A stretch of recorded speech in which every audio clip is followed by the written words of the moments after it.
88, igen, 6 nem szavazattal, tartózkodás nélkül elfogadta. Following the ratification of Sweden's accession to NATO by the Hungarian parliament on Monday, Sweden is just one signature and a few brief procedures away from joining the transatlantic military alliance. Unfortunately for Sweden, that signature belongs to the incoming Hungarian president. The old one had to resign after pardoning a man convicted for hushing up a paedophile scandal, and Hungary has to inaugurate him first, so the waiting game isn't quite over yet, but no one expects any further glitches.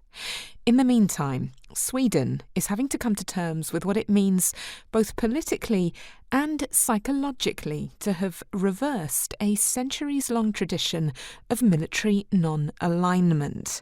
When I spoke to our Brussels correspondent and European security watcher Terry Schultz earlier, she agreed that this was no small thing. You're absolutely right. This was Swedishness, to be neutral, to be non-aligned, to be a friendly country for refugees, immigrants, to not be, a warmonger, to not have that image. And this, in the minds of many Swedes, and the Russians would like to seize on this narrative, joining NATO changes that. But it would have been unthinkable except for the Russian behavior, this very brutal invasion of Ukraine in February 2022. And then, of course, we saw the Finnish population absolutely change its views that it would never join NATO, and Sweden was right behind it. And that was something, that some critics in Sweden said would erase Swedishness.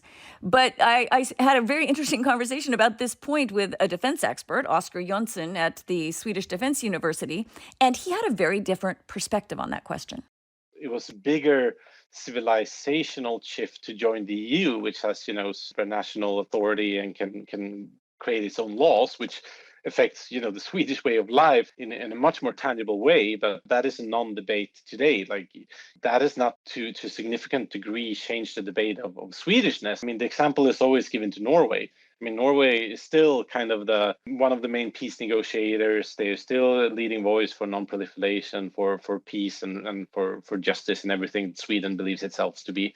So I think in practical terms, it won't change anything. And I think that if anything, I think it will kind of lessen the fears that it would have a profound change of what Sweden is, because it is military alliance that takes decisions by consensus, and you cannot completely alter Sweden without Swedish consent. So Oscar Jonsson says Sweden already had shed its total neutrality and its non-alignment when it joined the European Union in 1995. But it still wouldn't have headed towards NATO membership that quickly, would it, if it hadn't been for Russia's brutal aggression in what Swedes very much feel is close enough to their own neighbourhood, their own patch of the woods to be a threat. So will they feel safer now inside NATO? I suppose that's the big question. Yes, officially they will. The government says they will. They will have NATO's Article 5 guarantee, the all for one, one for all. So if there were an attack on Sweden after this, it can expect all the other allies to come to its defense.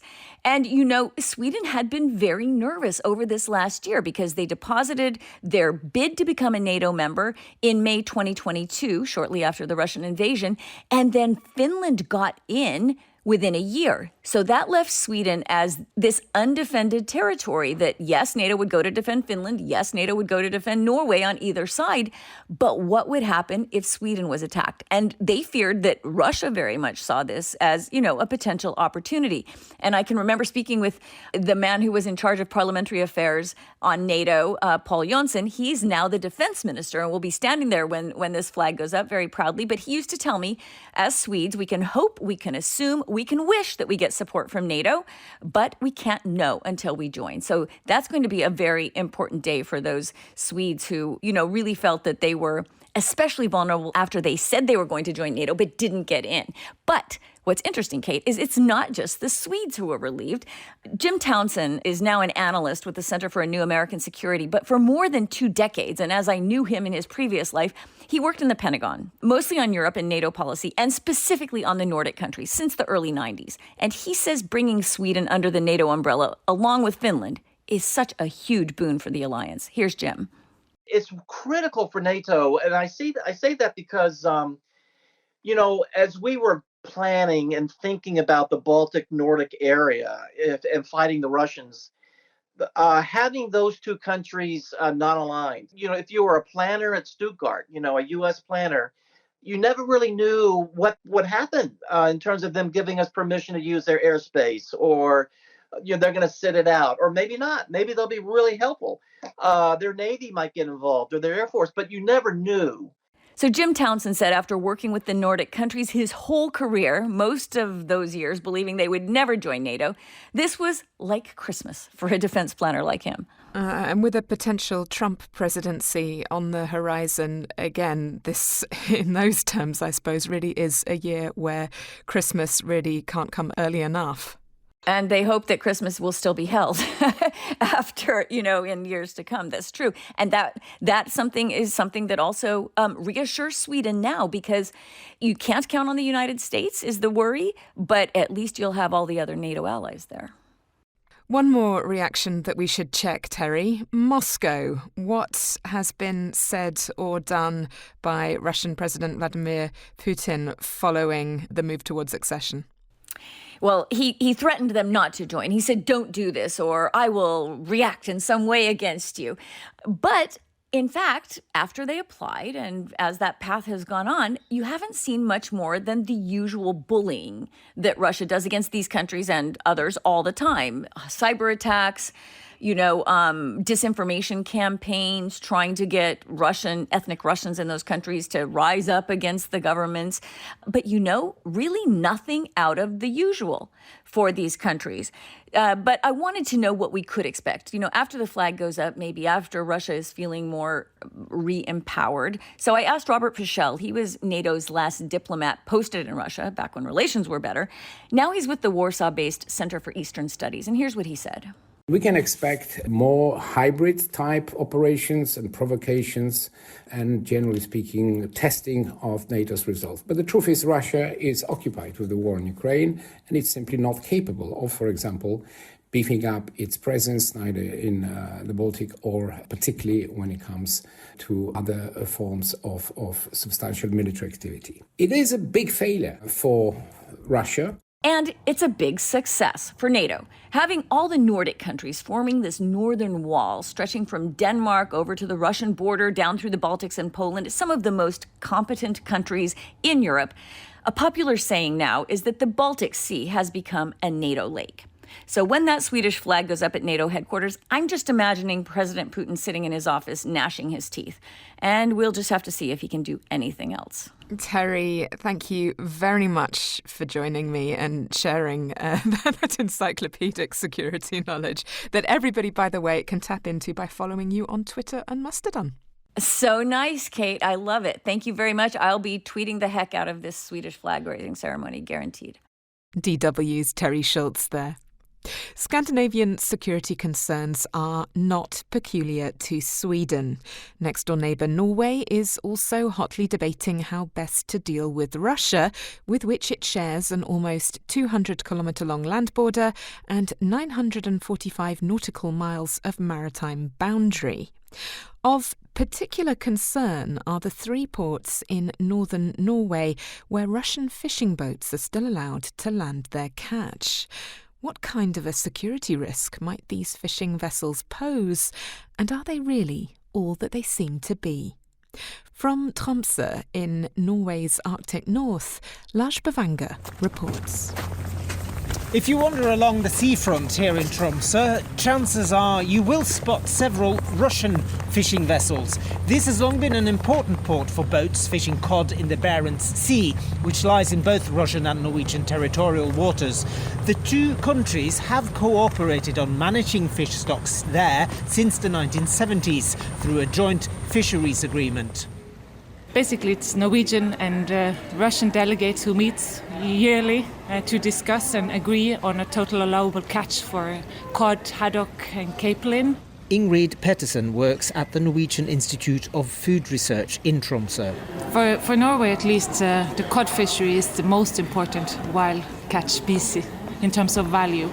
And also it is important for Russia, even though they also have a lot of other stocks that they fish on. But it's important for both countries to continue this cooperation. The sustainable management of the fish stocks is the reason why Norway still allows Russian fishing vessels limited access to 3 Norwegian ports, despite most of Europe having banned Russian ships after Putin's full-scale invasion of Ukraine in 2022. The fisheries agreement was renegotiated as late as October last year. Russia has threatened to pull out of the agreement should Norway close the remaining 3 ports to Russian fishing vessels. Mark Lantain is an associate professor of political science at the University of Tromsø. This agreement has now come under quite a bit of scrutiny and under quite a bit of strain.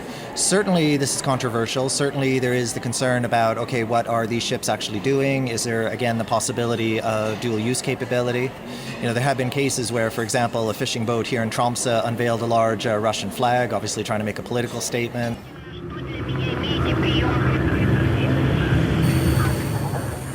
The dual-use capacity mentioned by Professor Lantain has been explored in a documentary series made by a group of Nordic journalists. Håvard Guldal is one of them. He works for the Norwegian national broadcaster NRK in Tromsø. Using publicly available shipping data, he could track where the Russian fishing vessels went, both in real time and historically. We could map their movements 10 years back. And in the end, we were able to pinpoint a group of vessels that have probably been doing espionage along the Norwegian coast. It's important to note that we don't think all Russian fishermen are spies, not at all. But according to our sources, some of these vessels will have 1 or 2 agents on board. We could see for the last 10 years that whenever there was a big NATO exercise along the coast, some of the same fishing trawlers would pop up in the same area again and again and again. And we were thinking, okay, once or twice might be a coincidence, but when you see the systematic occurrences, that's when we are rising above a threshold, which you would take to our experts and talk to, and they were quite clear that this was probably espionage. What have the Russians said about these allegations? Of course, we've tried to talk to quite a lot of Russian captains on board, but haven't been able to get a comment from them. So we got a comment from the embassy, and they said that this was not happening. Russian vessels can be docked here for weeks at a time, and the people on board can move freely around not only the city of Tromsø, but in the whole region.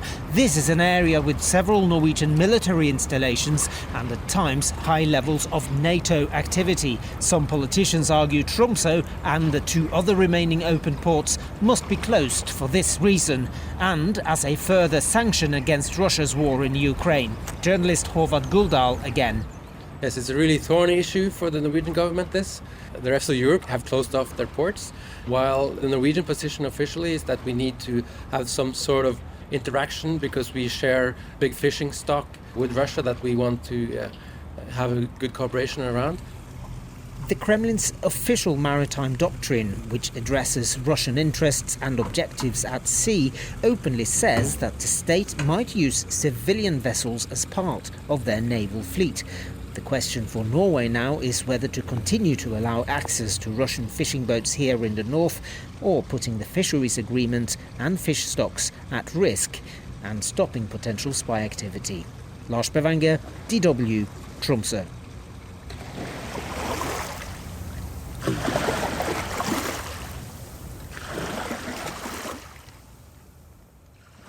And the Scandinavian theme continues on Spotify.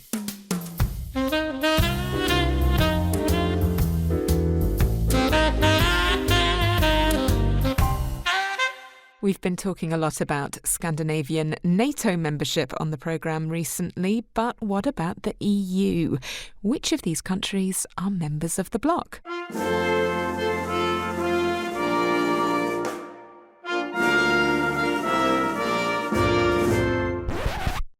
Denmark,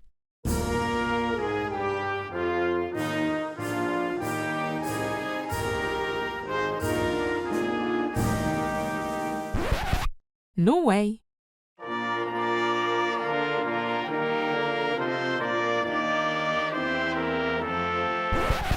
Sweden.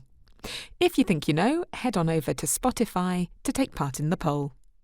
The results from last week's poll are in. By the way, a slim majority of you knew that the popular uprising which ousted former Ukrainian President Viktor Yanukovych in 2014 is known as the Euromaidan.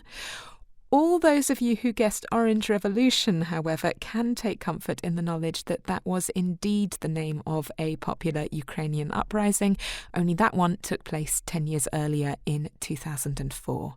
Whatever your answer was, thank you for taking part in our Spotify quiz.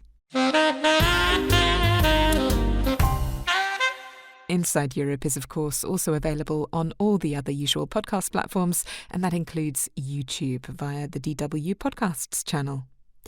You're listening to Inside Europe. I'm Kate Laycock in Germany.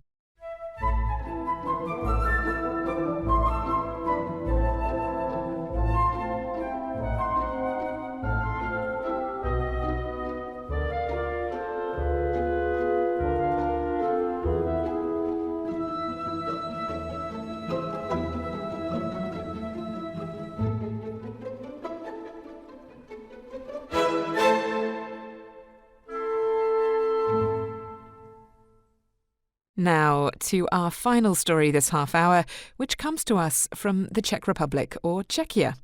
Since Russia's invasion of Ukraine 2 years ago, over 300,000 Ukrainian refugees have sought safety there, many of them severely traumatized by their experiences. From Prague, Morgan Childs reports on the innovative refugee-led interventions which are helping them to process what's happened to them.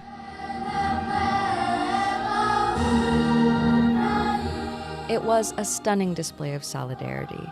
Thousands of people standing shoulder to shoulder on Old Town Square on the anniversary of the war in Ukraine.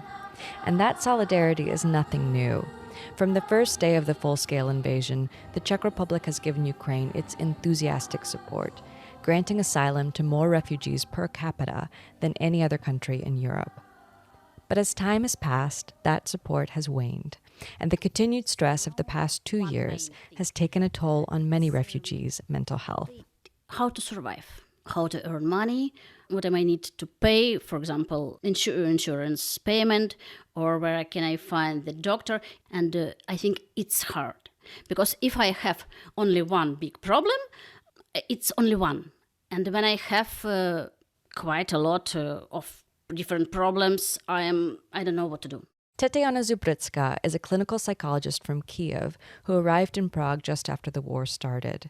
She now works for Amiga, an organization that employs Ukrainian therapists and psychiatrists to provide mental health support for their fellow refugees. It's good because people feel life every day, every moment, and they start understand their feelings. Amiga was founded in 2010 to assist migrants' adaptation to life in the Czech Republic.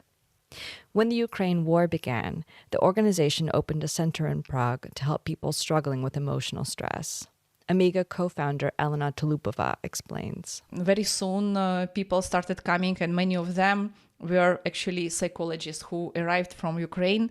But what fascinated us that they wanted not only to find this shelter in the Czech Republic, but also to integrate, to recognize their education and to find opportunities to help other people who are coming from Ukraine. So, of course, we wanted to support it. And with help of Ministry of Interior, Ministry of Health, we tried to find the way how they can legally work here. Refugee-led mental health programs like Amiga's shared DNA with interventions like Project Management Plus, developed by the World Health Organization. Marit Sibrandi is the director of the WHO's Collaborating Center at the Free University in Amsterdam, where she researches mental health among vulnerable populations. In the beginning, we were, of course, concerned. We thought maybe for some people it's too much, right? You're a refugee yourself, and then you also have to provide help to other refugees. Of course, we were able to select people who are sort of stable who are not having any severe mental health problems themselves. So we did some selection. And what we found is that for many of them, it was a very, very positive experience. So some people still are PM Plus helpers. They still offer the intervention. Sometimes it helped them to find a paid job by an organization also interested to offer these types of interventions. And well, a really nice example is that one of our trainers that was an important trainer in a Problem Management Plus in our own university, a Syrian trainer, is now training these interventions in Ukraine. So in a way, we really think we have sort of boosted the expertise also among these refugees communities.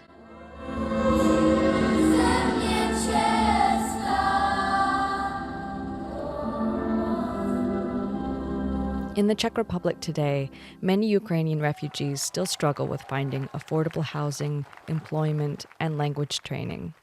And as time passes, resources to support projects like Amiga have proven harder to come by. Since my colleagues and me, we have been working in the non-governmental sector, we knew how it works. Unfortunately, this sector is extremely unstable. Of course, the stress is bigger for us because our colleagues are also in very vulnerable situation, being refugees themselves.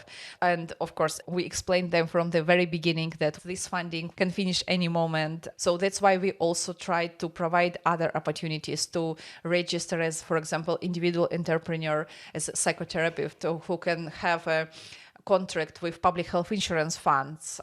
So basically, that's why also we try to provide more requalification opportunities. So our colleagues shouldn't be just attached to Amiga and depend on us, but to try to have all opportunities to build their career and life in the Czech Republic themselves. For the moment, funds from the European Union and the Czech Ministry of Labour and Social Affairs are keeping Amiga's program up and running. Financing may not last as long as the war does, but for Tatiana Zubricka, that's just another reminder to take things day by day. I know how to find resource for myself, for support my daughter, and for support our colleagues. And I teach our clients do the same.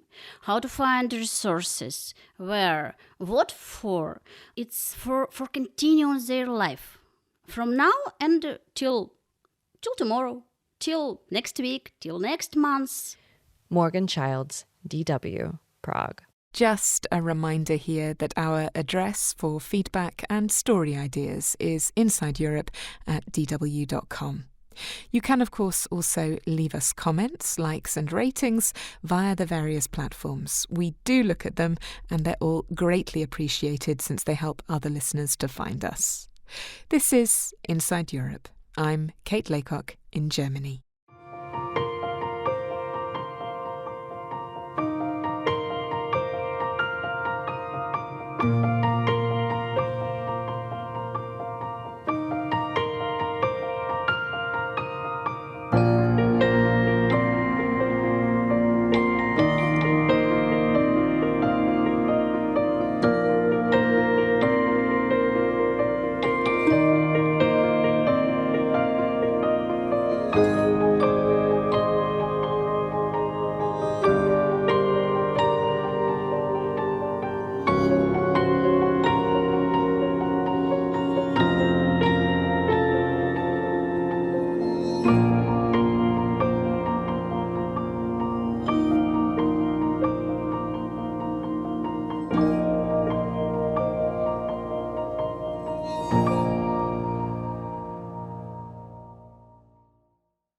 This is Inside Europe, and I'm Kate Laycock in Germany.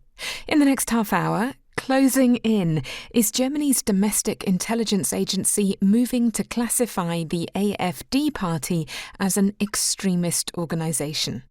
Right to choose. France is poised to enshrine access to abortion in the constitution. Islamic State terror in Turkey. Christians live in fear of further attacks. Today they are shaving. They are as if a regular citizen. So it's not that much easier to distinguish exactly who is radical or not. For instance, the latest incident in the church, well, the individuals are like regular citizens. You can't distinguish them. And Meeting Through Music, the innovative project enabling refugee children to jam with their Norwegian peers. That's all still to come. Broadcasting from Germany, this is Inside Europe.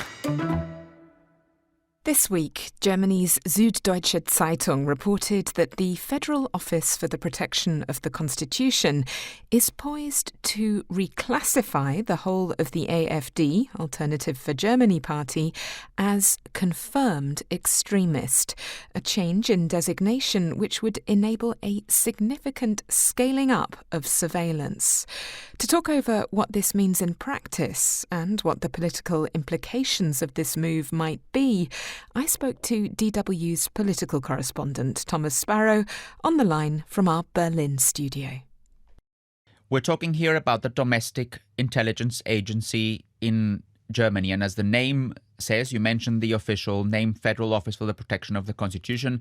Its main goal is to look at potential organizations or groups that might do things against that constitution, that might do things against Germany's democracy and constitutional order. So far, Germany's domestic intelligence agency has classified the AfD as a suspected case of far-right extremism. Some of the AfD's institutions, some of the main AfD groups have already been classified as confirmed far-right extremist, but the party as a whole has not. And this is what this report in the Süddeutsche Zeitung is basically all about. And if this all sounds bureaucratic and difficult to understand, well, it is bureaucratic and difficult to understand, but it has concrete political implications. It basically means that so far the Domestic Intelligence Agency has been able to sort of carefully look at what the AfD does, using surveillance methods to basically look at whether the AfD is only a suspected case or a certified case. And if it were to confirm that the party as a whole is a certified far-right extremist organization, then that would obviously bring that whole surveillance to a new level. And it's not only important from their perspective, it also sends a clear message that the party as a whole, and not only specific elements within the party, are far-right extremists and are as such going against Germany's constitutional order. There are many questions about this. There are many controversies around this. The AfD is obviously against any kind of surveillance from the Domestic Intelligence Agency. They say that that's not the role of a domestic intelligence agency. They've tried to appeal against that. And in fact, there's an important decision regarding one of those appeals coming up probably in the next few days or in the next few weeks in the city of Münster. But in any case, it is something that goes just beyond that very complex description of whether it is a suspected or a certified extremist, far-right extremist organization. And it has certainly also political implications going ahead. Right, and if I've understood the Süddeutsche Zeitung reporting correctly, that date in March in Münster where the AfD is going to try and appeal against the current classification as a suspected case of extremism, that is actually probably going to be the date that the Federal Office for the Protection of the Constitution is waiting for. They want to have that case out of the way. They want to hear what the judge is going to say before they make the move to change the classification. That's also what I understood, and not only because of the report in the Süddeutsche Zeitung, but in general, it's something that the Domestic Intelligence Agency has been waiting for the case. As far as the AfD is concerned, such a decision would basically strengthen their views that this is politically motivated. But on the other hand, there are those who say that it is basically evident that the AfD has turned towards far-right extremism and that there are already plenty of evidence out there stressing that the AfD is moving towards a more radical position. And the latest of those, let's say, evidence, if we want to call them like that, is the fact that members of the AfD took part in that meeting last year, which was revealed in January, where apparently leaders of different groupings, extremist groupings, discussed that idea of remigration or that idea of deporting foreigners from Germany. And this is something that created huge shockwaves here in the country and led to very, very big protests in most German cities, also in small towns across the country. And that has basically led to many people thinking, okay, this is certainly evidence pointing towards a direction that the AfD is evidently now going towards far-right extremism. Indeed, and not just the deportation of foreigners, it's important to say, but also of people with German citizenship were included in those plans, which have caused such outrage. But one thing that it may influence is the ongoing question as to whether or not the AfD should be banned as a party.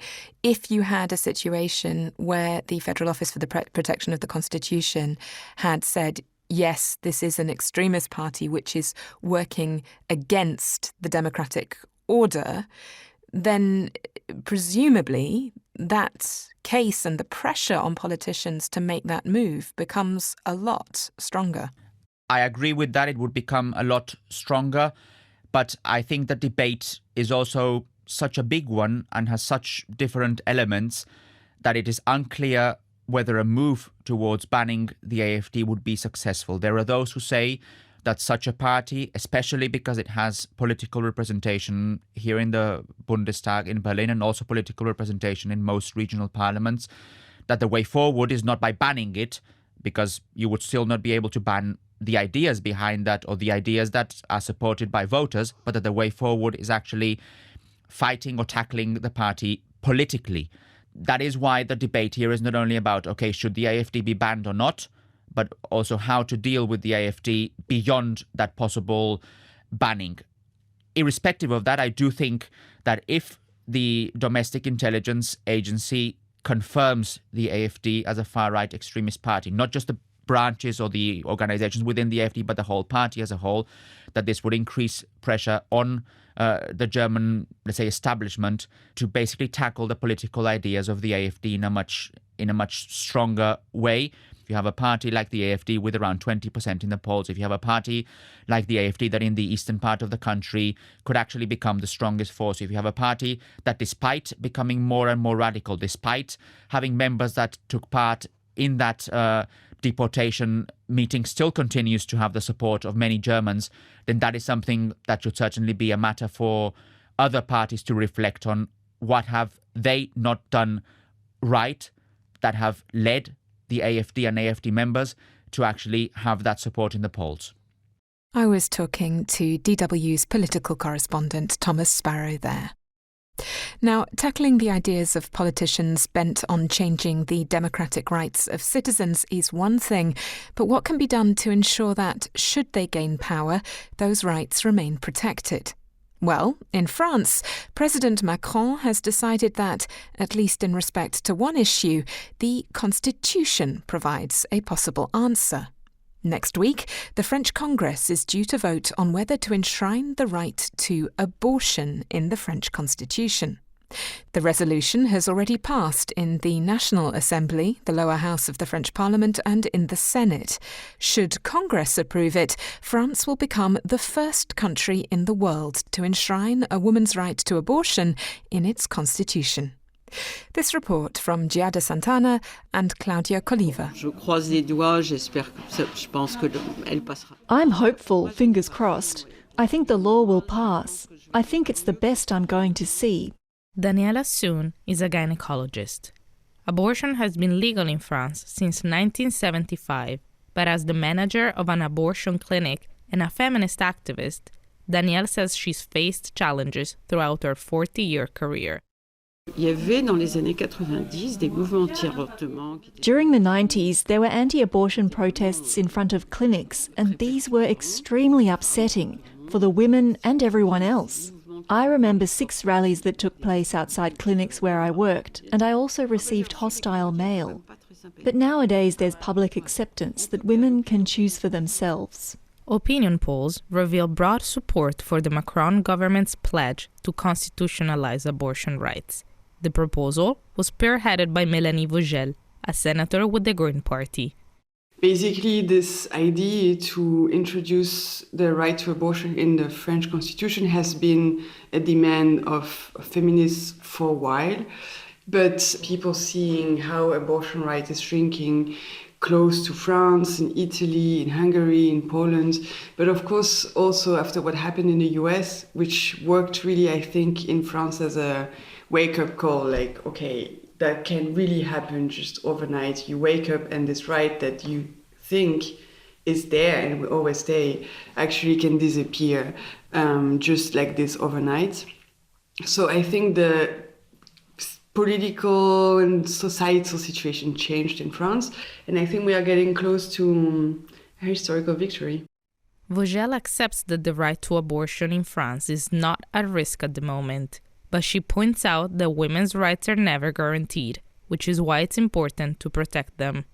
A right is more protected when it is in the Constitution than in a law, because a law, another law can change it. If it's in the Constitution, the law cannot change it. You need a higher majority. So if we wait for a real parliamentary threat to this right, which would mean that you have more anti-choice MPs who maybe have a majority to make this right shrink, but of course, it's too late to put it into the Constitution. You protect a right when it's not threatened. When it's threatened, it's too late. You cannot protect it anymore. Younger feminist activists see the proposed change as the culmination of a decades-long battle inherited from their predecessors. But even if the measure is approved, some remain wary. Anna Margaritat is a young photographer who's covered the feminist movement in France. Je pense qu'il ne faut pas pour autant qu'on baisse la garde et qu'on continue de... I don't think we should let our guard down and take things for granted, because at any moment there could be a backlash. The president of the French Senate, Gérard Larcher, said himself that he wasn't in favor of enshrining abortion in the Constitution because he felt that this right wasn't under threat, and he didn't want the Constitution to become a catalogue, to quote him, of social rights. So we sense a certain contempt on the part of our leaders and men when it comes to decisions about women's bodies. The far right also has a place in political decision-making in France, which means there's a concrete risk of backlash against minority rights and women's rights. Other activists point out that guaranteeing a right to abortion won't necessarily make it easier for women to have access to one. For example, women living in rural areas, where cuts to healthcare have led to the closure of hundreds of maternity clinics. Senator Mélanie Vogel agrees that providing women across the country with equal access to an abortion is a major challenge. It's clear that it's not that overnight, when we're going to change the constitution, a new health center is going to open in all the villages, and that is going to be easier, of course. But first of all, I think it sends a very strong signal to the society that this has now become a priority for the country, and that it's not possible to, for example, vote budgets that attack the financing of health centers and things like this. And I really believe that if we manage to do that in France, it's not going to stop in France. I'm sure it's going to start a movement where feminists in other countries are going to say, but actually we want to do the same. We want to do the same. France did it. We also want the same protection. Senator Mélanie Vogel ending that report by Giada Santana and Claudia Coliva.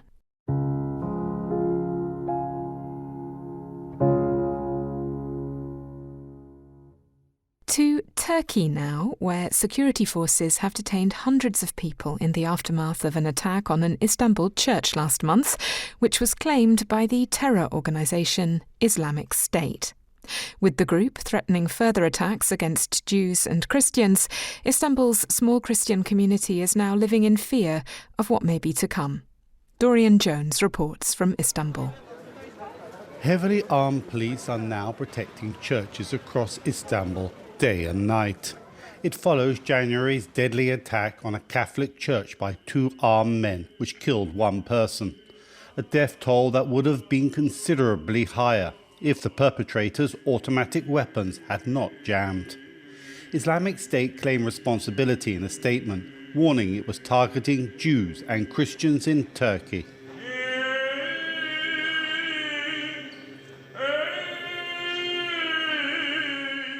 Istanbul's small Christian community is now fearful of more violence, but remains defiant, says İlham Güzeliş, who had just attended his local church service.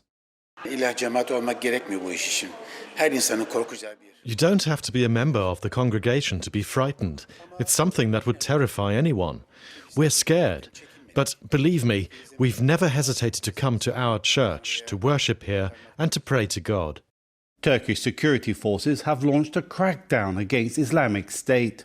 A Russian and Tajik have been arrested for carrying out the attack, while over 100 others have been detained across the country. Turkey borders territory once held by the terrorist group, which is also known as ISIS. So analysts warn the threat remains considerable. Sezin Öne is with the Politikyol news portal. There are armed groups in Turkey. They still have the baggage in Turkey, the remnants of the armed groups inside Turkey, even ISIS remnants, back from the Syrian war. The last time Islamic State successfully carried out a major attack was in 2017, when a gunman went on a rampage during New Year celebrations, killing over 50 people at a nightclub. Murat Aslan is with the Foundation for Political, Economic and Social Research, an Ankara think tank. He says security forces are engaged in a deadly cat-and-mouse game with a terrorist group, also known as Daesh. This is a mutual competition between the security forces and also terrorist cells. Both sides will try to identify or deceive each other. And in this case, I believe Daesh terrorists were skillful, at least to bypass the security measures. On the other hand, this is not an easy job, because in the older times, for instance, radical individuals had mustache, clothing, etc. Today, they are shaving. They are as if a regular citizen. So it's not that much easier to distinguish exactly who is radical or not. For instance, the latest incident in the church, well, the individuals are like regular citizens. You can't distinguish them. The church attack was really significant in terms of the potential of Daesh, first of all. Turkey hosts a lot of churches or any Jewish holy sites. So once they enjoy a presence in here with hidden cells, they can easily select a target. Back at the church, İlham Güzeliş welcomes police protection, but is sad that it is necessary. After an incident like this, it's good that they're here to protect us, and we're grateful. But I wish that everyone could live together as brothers and sisters. We regret what happened. It creates bitterness. Christians like Güzeliş may have to worship under police protection for some time to come. And Turkey's lucrative tourism season is just months away, which could provide further potential targets for Islamic State. So the security crackdown is expected to intensify. Dorian Jones, DW, Istanbul. Just a reminder here that if you have any comments about that or any of the other items covered in the programme, then our feedback address is insideeurope@dw.com. I'm Kate Laycock in Germany. You're listening to Inside Europe.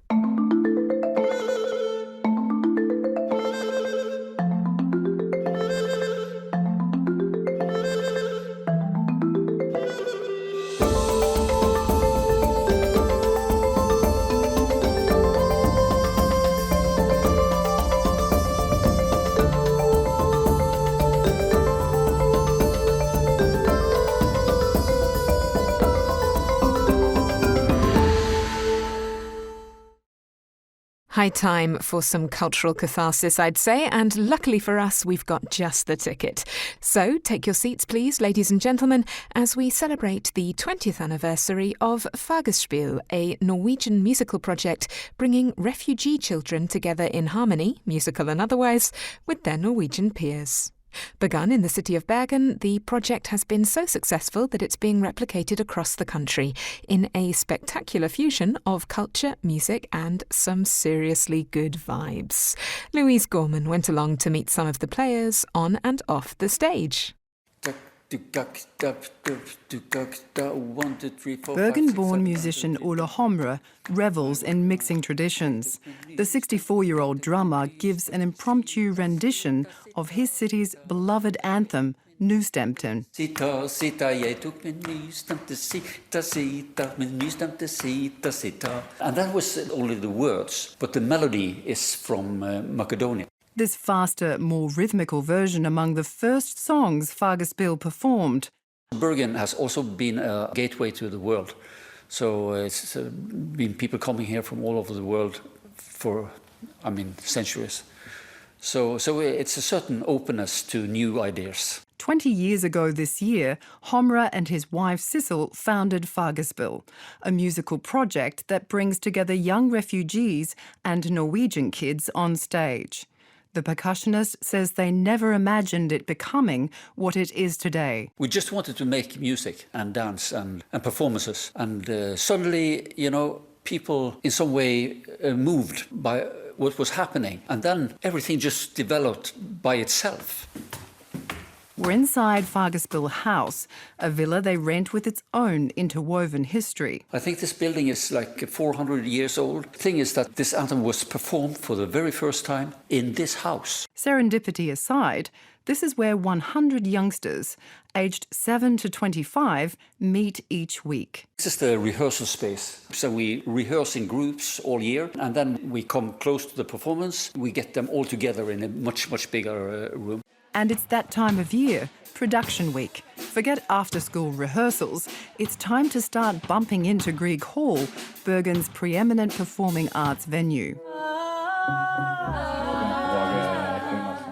First up, sound checks for the professional musicians and young singers testing their vocals. Altså mindre.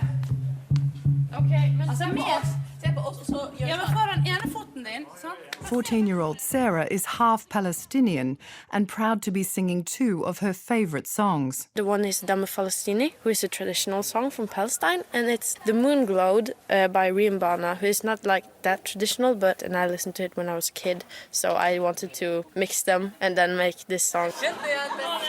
Kids having a say in what music they sing and perform is at the heart of Fargespill.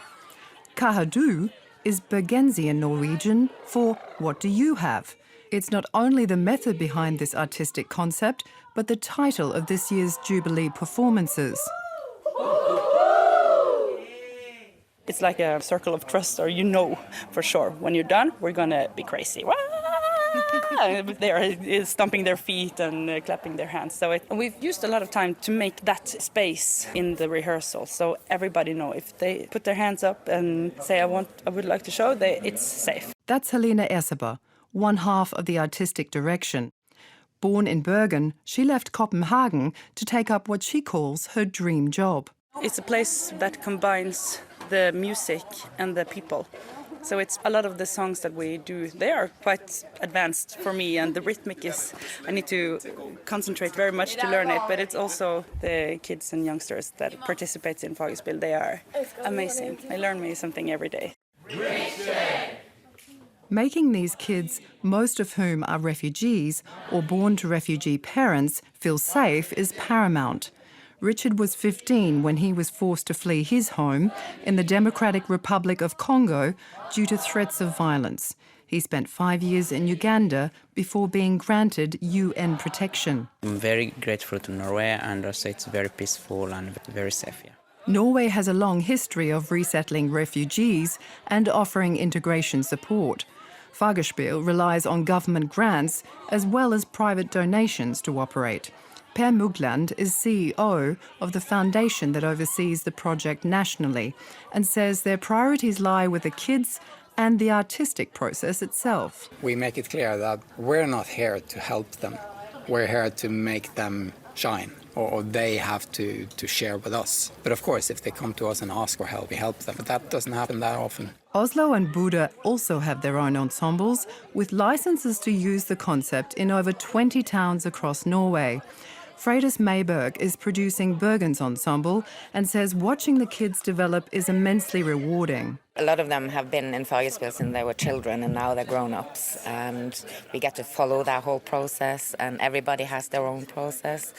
Just seeing that these kids taking those steps and daring a little bit more each time and see them developed is such a privilege. Like, who else gets to do that with working with music?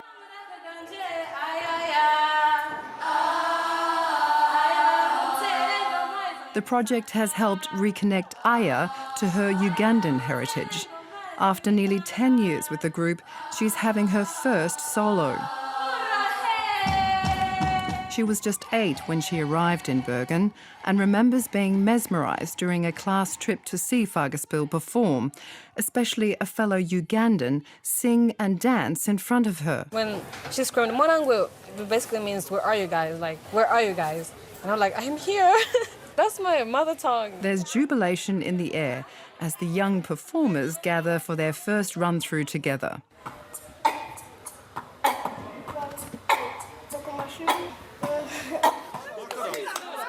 Aside from singing and beatboxing, 9-year-old Noelle and Marius are most excited about dancing, being with friends. Dancing. There are 30 different cultures on stage. It's a crazy fact, not lost on newcomer Sima. The 22-year-old Zambian is thrilled to be playing his part. Okay, wow, this is beautiful, and the culture differences. I found out that there's a lot of people from different parts of the world and got to learn so much different stuff they do back in their home countries and all that. So that was for me, it was more like, wow. I mean, it's easy to integrate with everybody like that, you know.